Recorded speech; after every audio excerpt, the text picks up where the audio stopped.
Shalom, all praise to Yahweh Shem Yahushua. Double honor to the apostles of GMS. This is Allah coming at you with another video. And in this video, I want to be focusing, continuing this lesson, going into Acts the 17th chapter when the Apostle Paul was speaking about these poets. Now, as I mentioned in the last show, the Apostle Paul is speaking to the Epicureans and he's speaking to the Stoics. Now, let me give you that verse that shows you that, because I mentioned the last video, but I didn't get the verse. This is Acts chapter 17, verse 18. Then certain philosophers of the Epicureans and of the Stoics encountered him, and some said, "What will this babbler say?"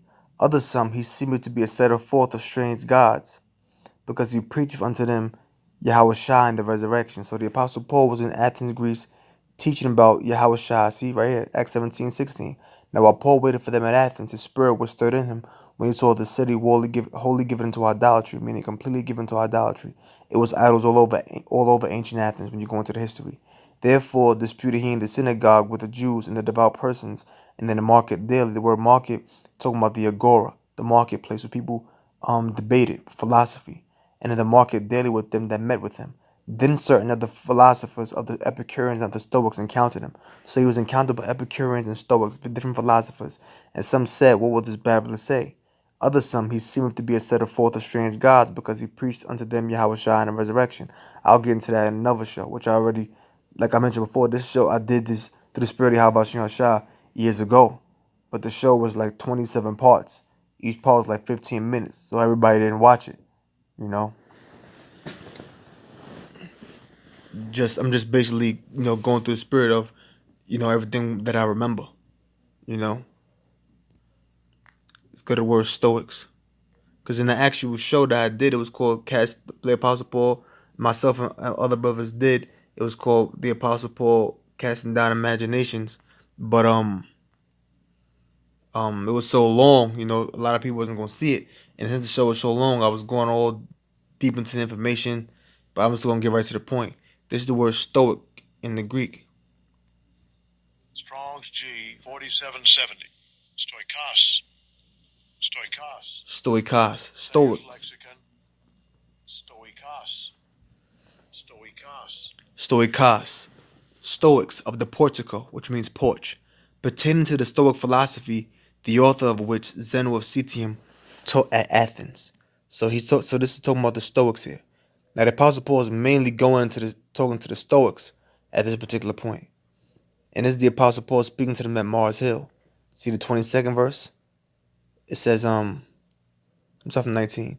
And they took him and brought him into the Areopagus. In the show I did, I was kept saying Areopagus. I believe it's pronounced Areopagus, which Areo goes back to Aries. Pagus means like a stone or a rock.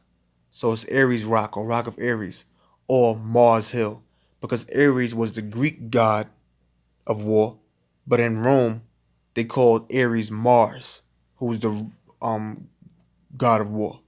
So Mars and Ares is the same thing. So the Areopagus and Mars Hill is one and the same.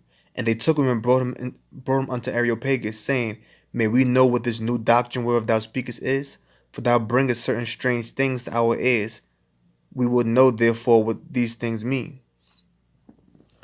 For all the Athenians and strangers which were there spent their time in nothing else but to either tell or to hear some new things. So they spent no time but to either tell or just hear a new thing. Like them people out there in the house of consciousness, they just stand around us to hear something new. Then Paul stood in the midst of Mars Hill and said, "Ye men of Athens, I perceive that in all things ye are too superstitious. For as I passed by and behold your devotions, I found an altar with this inscription, to the unknown God, whom therefore ye ignorantly worship, him declare unto you. The Most High that made the world and all things therein, seeing that he is Lord of heaven and earth." Right, the Most High that made the world and all things therein, seeing that he is Lord of heaven and earth. That's right. Let's get that. The Most High is the Most High, who made all things. He is the Lord of heaven and earth. Let's get the book of Ephesians.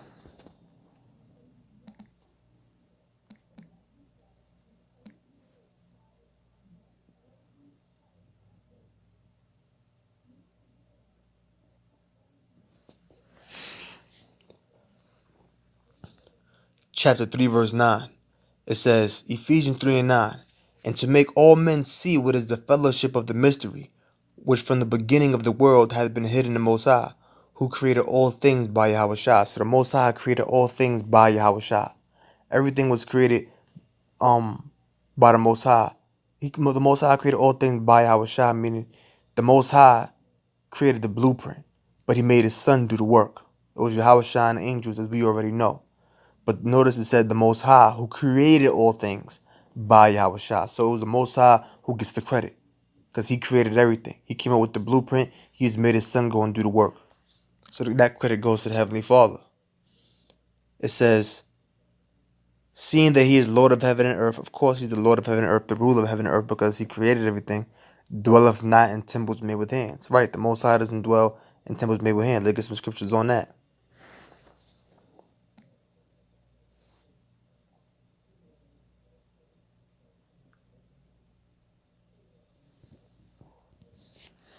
This is 1 Corinthians chapter 3, verse 16. Know ye not that ye are the temple of the Most High, and that the Spirit of the Most High dwelleth in you? So we're the temple of the Most High, and the Spirit of the Most High dwells within us.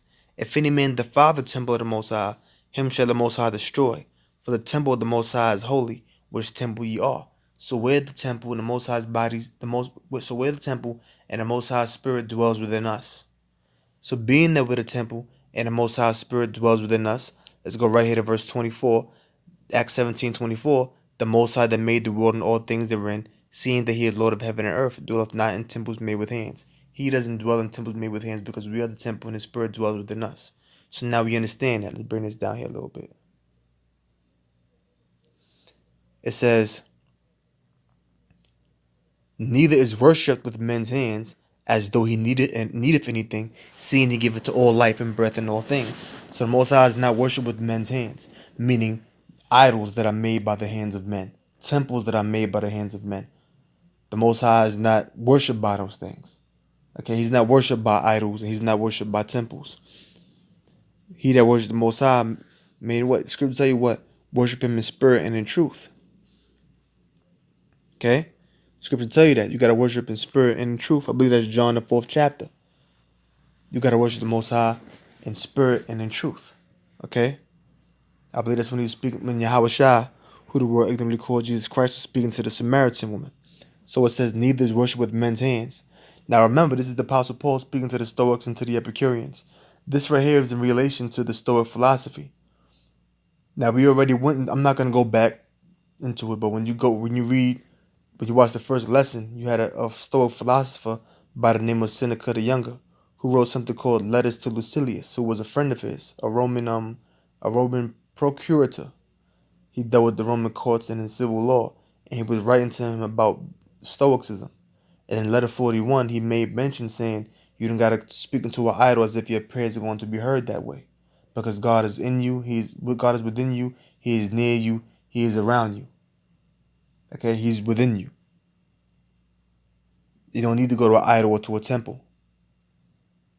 So it says, neither is worship with men's hands, just as the Most High commanded us in the book of, let's get that real quick, Exodus.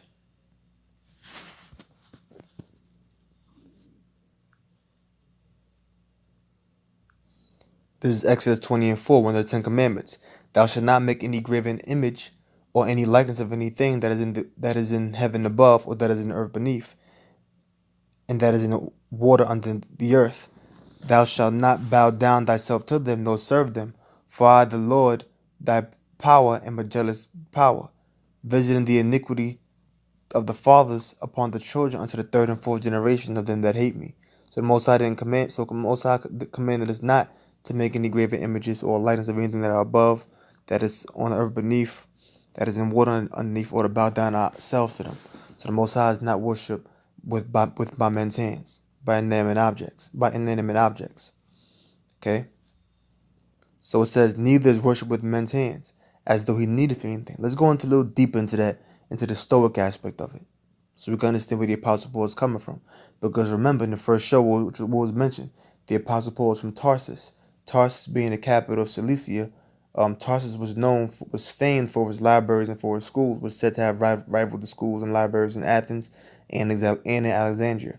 And the Roman geographer Strabo said that during his time, I believe that the libraries of Tarsus were said to hold over 200,000 books. So the Apostle Paul had to be a learned man. He had to know about various types of philosophies. Let's get into that. Now, this is from a website called Traditional Stoicism, the Piety of Seneca, or Seneca. Okay? So a lot of information here. Uh, Now right here it mentions letters to Lucilius. Throughout his writings, Seneca refers to the relationship between the gods and us. In letter 1.5, he calls this relationship a kinship it and claims it is sealed by virtue.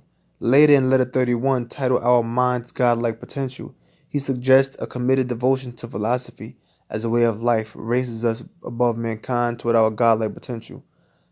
Let's go right to the point. Letter 41, but you already mentioned this last episode. I just want to bring this part out. In letter 41, God dwells within, and Seneca covers the topics of Stoic physics and theology in some detail. First, he makes a clear distinction between the practices of personal religion and those of conventional religions.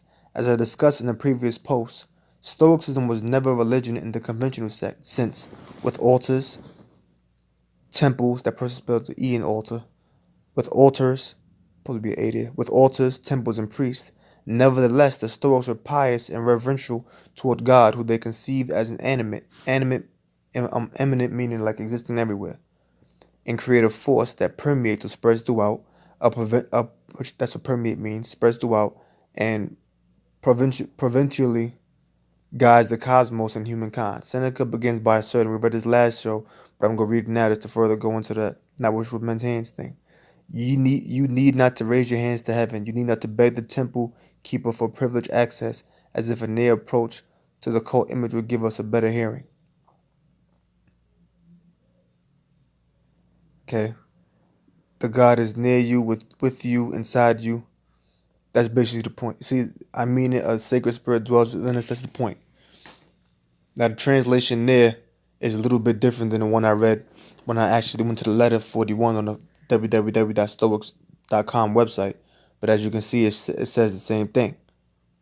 It still makes mention how the temple, how you don't got to go to a temple keeper, you don't got to go to an image and approach an image that it will give you better hearing or any of that. Okay, so there was the idea that they basically shunned idols and temples and things of that nature. Now this right here says how to think like a Roman emperor. Stoic politics in the Republic of Zeno. Zeno's Republic, which the Republic was a writing written by Zeno. See, the Republic was a work written by Zeno of Citium, the founder of Stoic philosophy at the beginning of the third century BC. Although it has not survived, it was his most famous work, and various quotes and paraphrases were preserved by later writers. The purpose of the work was to outline the ideal society based upon Stoic principles, where virtuous men and women would live a life of simple asceticism in an equal society. Now, check this out right here. It says, written, it would seem in conscious opposition to Plato's Republic. Zeno's Republic, Politia, I believe, Politia, excuse me, outlined the principles of an ideal state written from the point of view of early Stoic philosophy. The work has not survived, but it was widely known in antiquity and more known about it than any of his other works. Plutarch, who's Plutarch? Plutarch, later named upon becoming a Roman citizen, Lucius Mysterius Plutarchus, was a Greek biographer and essayist known primarily for his parallel lives of Moralia. He is classified as a Middle Platonist. Plutarch's surviving works were written in Greek, but intended for both Greek and Roman readers. That's supposed to be him right there. So Plutarch was a Greek biographer and essayist.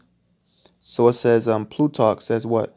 It is true indeed that the so much admired Republic of Zeno, first author of the Stoic sect, aims singly at this, that neither in cities nor in towns we should live under laws distinct one from another, but that we should look upon all people in general to be our fellow countryfolk and citizens, observing one manner of living in one kind of order, like a flock feeding. Let's go right down to the point. Right down to the point.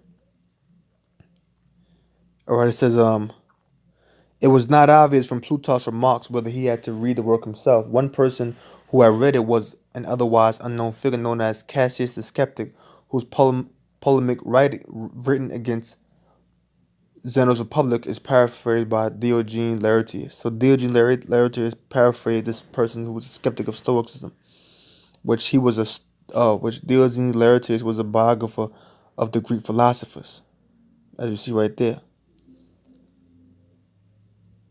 Let's go back.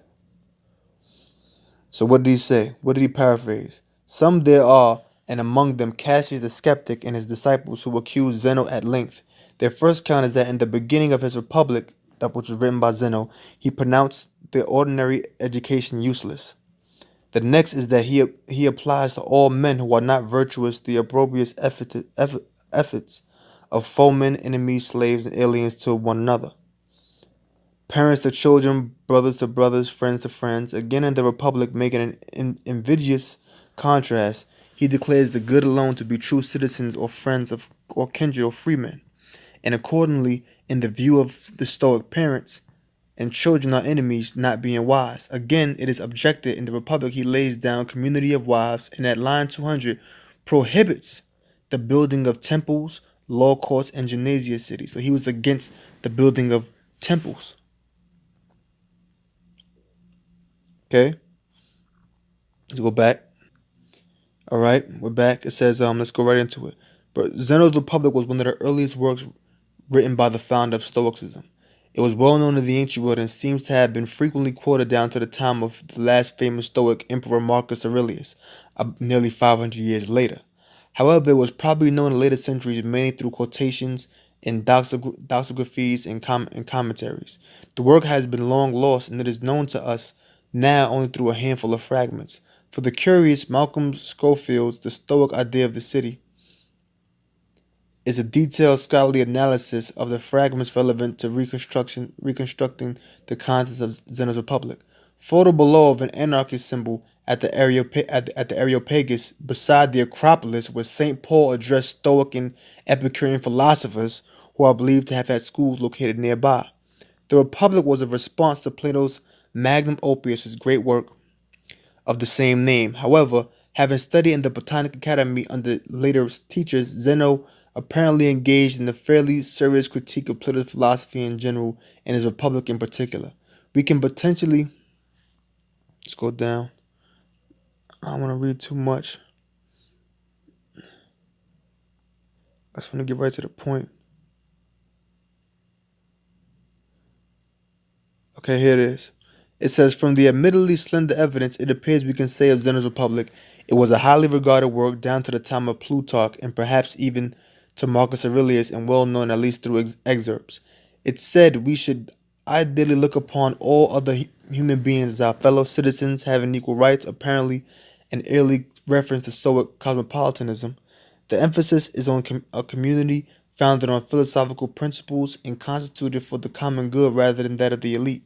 One lifestyle is held common to all in some sense. Let's go right down. Okay, part 7. Temples are abolished because Zeus is omnipresent or everywhere, throughout the whole of nature, and gods do not inhabit buildings constructed by men. See that? That's what he believed. That's what he believed. So let's go back. He said gods don't inhabit buildings constructed by men, right? Now this here is from Google Books. It says The Hellenistic Philosophers, Volume 1. And basically this is talking about different Hellenistic philosophers. And as you can see here, it says Plutarch. Which Plutarch had wrote something about Stoic self-contradictions. He thought that the Stoics contradicted himself, but this is what he wrote about the Stoics. It is a doctrine of Zeno's not to build temples of the gods, for a temple not worth much is also not sacred, and nothing made by builders or workmen is worth much. So they was against building temples and idols and things like that to gods. That's what they were against, which we already went to that in the scriptures in regards to our bodies being the temple of the Most High Spirit dwelling within us. So the Apostle Paul is speaking to the Stoics and the Epicureans. This is mainly directed to the Stoics, and he's talking about their own philosophies to them. And when you get deeper down to the chapter, you'll fully understand why he's speaking about the Stoic philosophy in relation to the scriptures. See, he's becoming all things to all men that he might gain some, that he may save some. This is back in Acts 17:25. Neither is worship with men's hands as though he needeth anything. Seeing he giveth to all life and breath and all things. Right, the Most High does give life and breath into all things. That is true. We know this. But when the Apostle Paul said he giveth life and breath into all things, that was also something that was in relation to the Stoic philosophy. Okay? How? Let's get into that. This right here is a word called pneuma. Pneuma is an ancient Greek word for breath, and in a religious context for spirit or soul. It has various technical meanings for medical writers and philosophers of classical antiquity, particularly in regard to physiology, and is also used in Greek translations of ruach or rakah in the Hebrew Bible.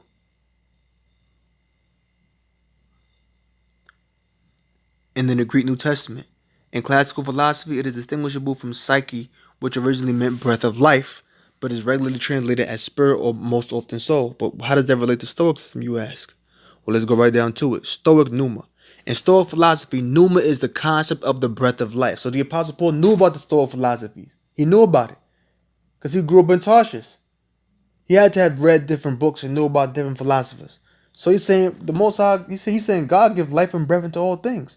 Doesn't your philosophy teach that? Don't y'all got something called pneuma, breath of life in your philosophy? Well, guess what? This scripture, this word that I'm speaking, and you calling me a babbler. Guess what? Saying I'm a setter forth of strange gods and calling me a babbler because I'm speaking about the Most High and His Son. Well, your philosophy teaches of a breath of life, the pneuma, right? Well, so does this. So how much of a babbler could I be? So he's becoming all things to all men that he might gain some. He's dealing with them on their level. It's like when you out there teaching and you might say, wait a minute, hold on now. You talking to a Muslim, hold on now. In the Quran, it tells you that the Israelites are the chosen people of the Most High. So what can that Muslim then say to you then? They can't say nothing. So how could they say something against the scriptures then? Stoic pneuma. In Stoic philosophy, pneuma is the concept of the breath of life, a mixture of the elements air and motion and fire as warmth. For the Stoics, pneuma is the active generative principle that organizes both the individual and the cosmos. The cosmos in their regard meaning the universe itself. In its highest form, pneuma constitutes the human soul, which is a fragment of the pneuma that is the soul of God. So they believe that the human soul, right? That they believe that pneuma constitutes the human soul, and it was a fragment or a piece of the pneuma that is the soul of God. Isn't that written in the scriptures? In Ezekiel, look at that real quick. Ezekiel 18:4. All souls are mine. As the soul of the Father, so also the soul of the Son is mine. The soul that sinneth, it shall die. So guess what? All souls are of the Most High. That goes in relation to the Stoic philosophy. And as you read here, it says in Stoic philosophy, pneuma is the concept of the breath of life. Let's get that. Genesis 2:7. And the Lord power formed man out of the dust of the ground and breathed, which that word Lord in the Hebrew is Yahweh, and that word their God in the Hebrew is Elohim. Formed man of the dust of the ground and breathed into his nostrils the breath of life. And man became a living soul. Breathe into man the breath of life, and man became a living soul. Let's go back. Remember, it said, breathed into man the breath of life, and man became a living soul. In Stoic philosophy, pneuma is the concept of the breath of life, a mixture of the elements air and fire. For the Stoics, pneuma is the active generative principle that organizes both the individual and the cosmos. In its highest form, pneuma constitutes the human soul. It said he breathed into man the breath of life, right? And man became what? A living soul. And the Lord power formed man of the dust of the ground and breathed into his nostrils the breath of life, and man became a living soul. That's what the Apostle Paul is speaking to the Stoics, saying the Most High is not worshipped by things with men's hands, seeing that he giveth life and breath into all things. According to the scriptures, the Most High gives life into breath into all things. And according to your own philosophy, your pneuma gives life and breath into all things. So how could you sit there and downplay the scriptures? Stoics. That's what the Apostle Paul is saying. He's cutting them on their own philosophy. But let's go back. It says, as the force that structures matter, it exists even in inanimate objects. So they believe that pneuma existed even in inanimate objects. Okay? In his introduction to the 1964 book Meditations, the Anglican priest Maxwell Sanderforth wrote, Cleanthes Cleanthes of Assos was a Greek Stoic philosopher and successor to Zeno of Citium as the second head of the Stoic school in Athens. So this guy Cleanthes was a Greek Stoic philosopher, and he was the successor to Zeno of Citium.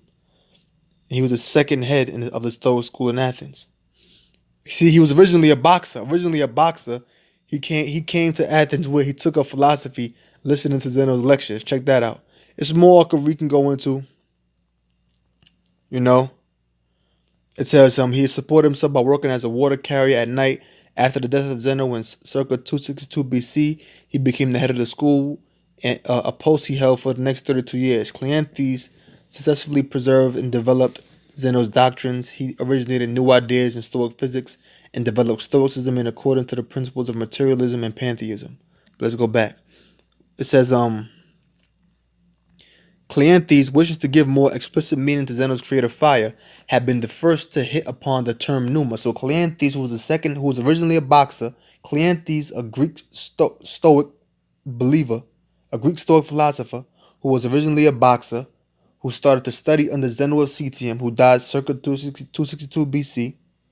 He became the second head or the successor of the Stoic school in Athens, and he gave more of an explicit meaning to Zeno's idea of a creative fire, and he came up with the term, and he used the term pneuma or spirit to describe that fire. Like fire, this intelligent spirit was imagined as a tenuous substance akin to a current of air or breath, but essentially possessing the quality of warmth. It was eminent meaning everywhere, like preeminence. Look at that word eminent. It was eminent. Something eminent is inherent in and spread throughout something else. Like it's everywhere. It's spread throughout something else. Indwelling, inherent. Okay? Spread throughout.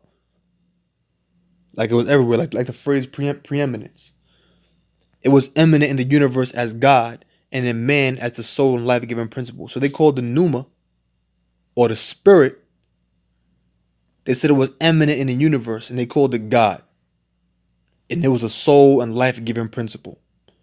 Let's go back. So now we understand why the Apostle Paul said, as neither is worship with men's hands as though he needed anything, seeing he giveth to all life and breath in all things. Because that's the Stoic believe in aspect of pneuma, but that's also in the scriptures. Let's get some more on it. Joel 2:29. Joel 2:28. And it shall come to pass afterward that I will pour out my spirit upon all flesh, and your sons and daughters shall prophesy. Your old men shall dream dreams, and your young men shall see visions. And upon those servants and upon those handmaids, and those days will I pour out my spirit. So the Most High is spoken of in the scriptures, pouring out His spirit upon all flesh. See that? Like the Stoics believe in every aspect of pneuma. This is from a website called Revolvi. It says pneuma, Stoic. In Stoic philosophy, pneuma is the concept of the breath of life, a mixture of the elements air and fire, originating among Greek medical writers who locate human vitality in the breath. Pneuma, like pneumonia, is a problem with your lungs, for the Stoics is the active, generative principle that organizes both the individual and the cosmos. It is in its highest form, the pneuma constitutes the human soul. See, so in its highest form. So if you're saying pneuma in its highest form, that means it has to be other levels, which is a fragment of the pneuma that is the soul of God. As a force that structures matter, it exists even in inanimate objects, non-living things. Levels of pneuma. In the Stoic universe, everything is constituted of matter and pneuma.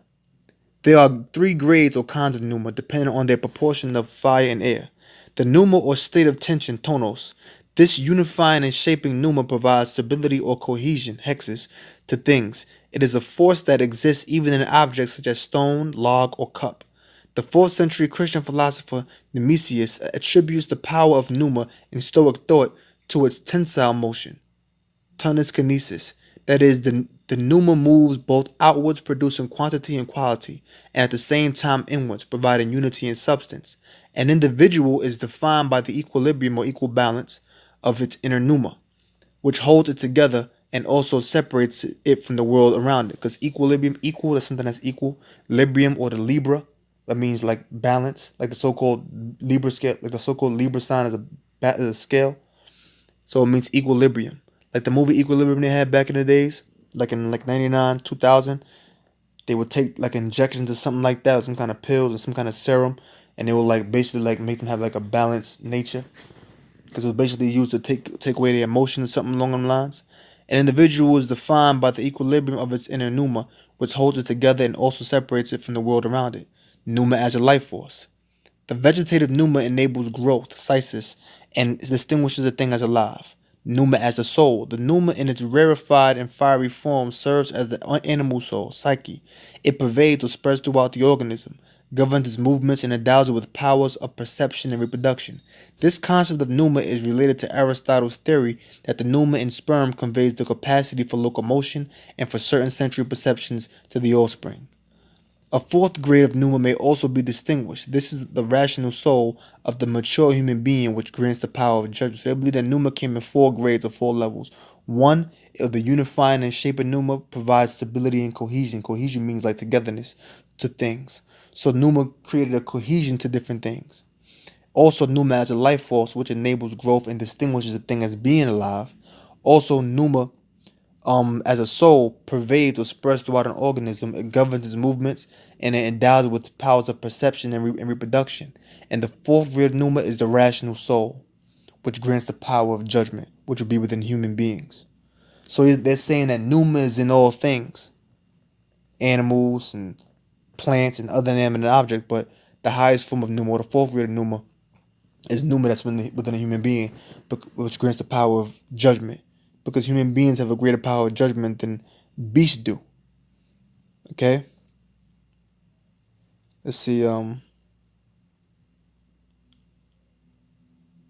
It says, in Stoic cosmology, everything that exists depends on two first principles which can be neither created nor destroyed. Matter, which is passive and inert, and the logos or divine reason. Logos means like word, or known, or they say would say divine reason, which is active and organized. The 3rd century BC Stoic Chrysippus regarded pneuma as the vehicle of logos and structuring matter, both in animals and in the physical world. Pneuma in its purest form can thus be difficult to distinguish from logos or the constructive fire that drives the cyclical generation and destruction of the Stoic cosmos. When a cycle reaches its end in conflagration, that's basically like the conflagration is basically like a destructive fire. Like the universe would go into a conflagration, then everything would regenerate and start over again. The cosmos becomes pure pneuma from which it regenerates itself. See, the Stoics conceived of the cosmos as a whole and single entity, a living thing with a soul of its own. So they believe that the cosmos or the universe itself had a soul of its own. I know I'm speaking kind of fast because this show is already probably it's already at 32 minutes. I want it to be about 30 minutes.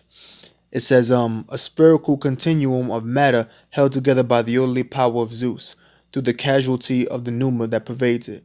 That this divine pneuma that is the soul of the cosmos supplies the pneuma in its varying grades for everything in the world. So to believe that the divine pneuma supplies the pneuma of everything in the world.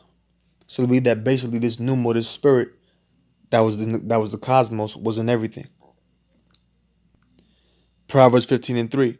The eyes of the Lord, which are the angels, that are in every place, beholding the evil and the good. So the eyes of the Lord are the angels, which the angels are ministering spirits of fire. See that? See that? Psalms 104:4. Psalms 104:1. Bless the Lord, O my soul, O Lord, my power, which are very great. Thou art clothed with honor and majesty. Jump to verse 4. Who maketh his angels spirits, his ministers a flaming fire. Hold on now. Spirits, flaming fire. In Stoic philosophy, pneuma is the concept of the breath of life, a mixture of the elements air and fire. See? See that? I see they got impact on Christianity. They have no impact on Christianity. See that? And it mentions the fourth pneuma as being a rational soul. It mentions pneuma as being associated with the spirit.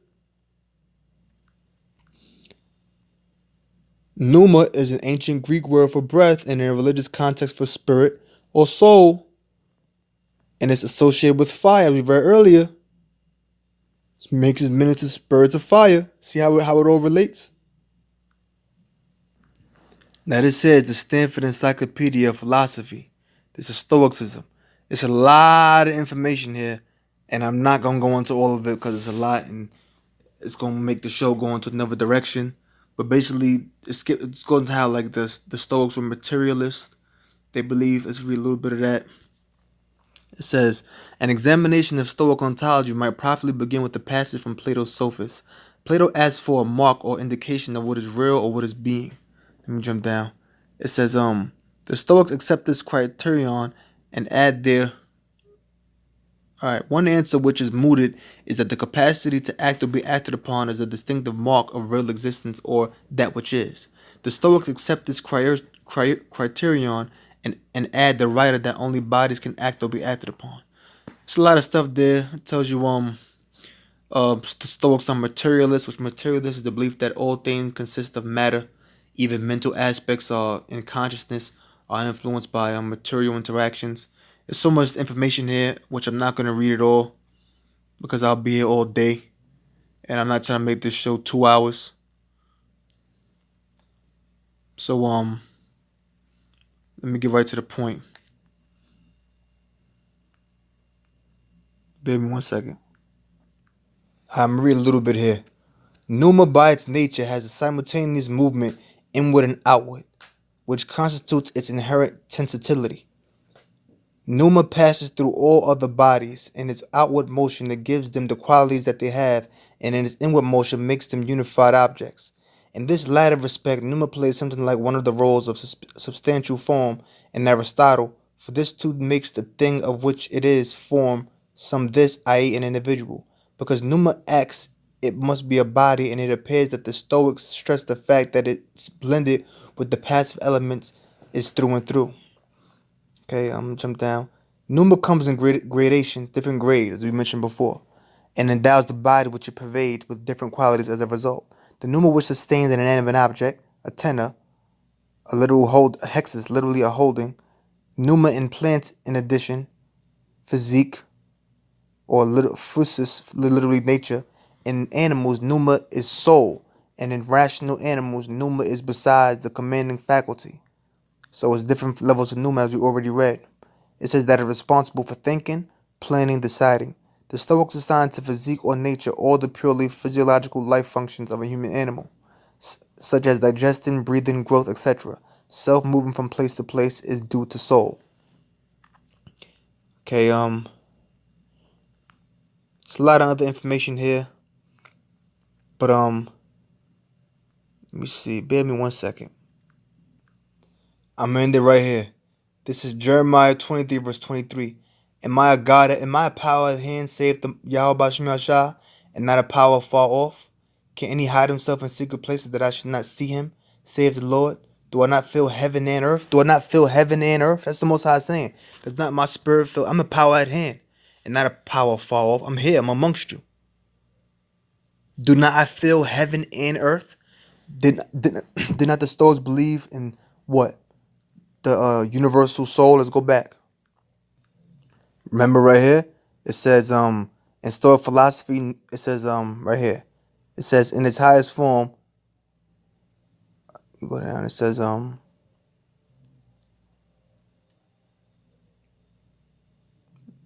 can find it. Yeah, it says originating among Greek medical writers who locate human vitality in the breath. Pneuma for the Stoics is the active generative principle that organizes both the individual and the cosmos. So not only the individual human being, a man, a plant, animal, and an inanimate object, but also the cosmos, the universe itself. Then at the Most High say, do not I both fill heaven and earth? His spirit fills heaven and earth. Let's go to that word generative principle real quick.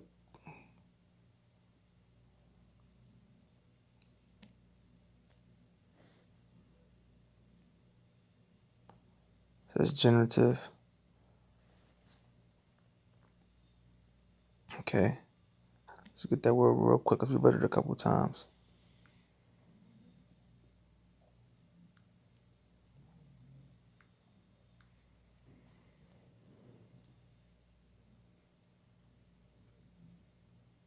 See right here, generative principle. In foreign language teaching, the generative principle reflects the human capacity to generate an infinite number.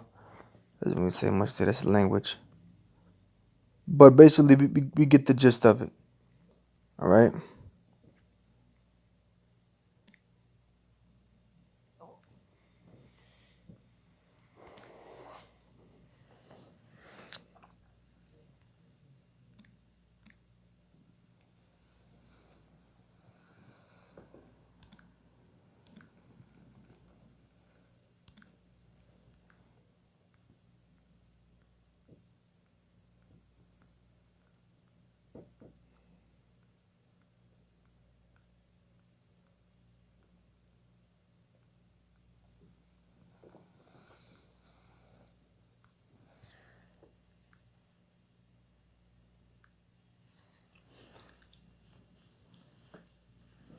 So with that, I'm gonna close. You know, I hope you learned something. I'm gonna say, "Oh, praise to Yahweh Shah, double honors to the Apostle GMS, Shalom."